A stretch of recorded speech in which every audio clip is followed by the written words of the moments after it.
monarka, pumawit ang Adarna. Bawat isang pangungusap ay anong linaw at liwanag.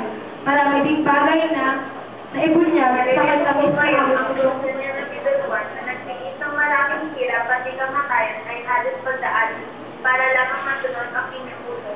Yung dalawang anak ay nabigo at naging bato. Muling namayagpag ang ibon at nagbihis ng panibago. Timyas ng antay lalo pang pinatingkad. Kundi dahil sa gusto niya habang buhay silang bato, sila'y binuhusan lamang ng tubig na may lamang at nabasa, lumitaw sila mula sa bato. Muling nagbago ng kulay ng balahibo na ngayon kulay ismeltado.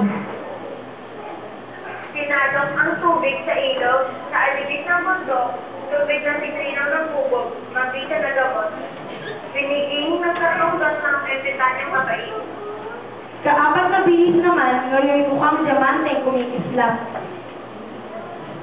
Hiniwan ni Daguan ang kanyang palad para lang mahuli ako. Itong malalim na sugat, nagbinigaan pa ng daya para lamang mapigilan ang anton. Kumuha naman ang epitanya ng gamot para sa kanya.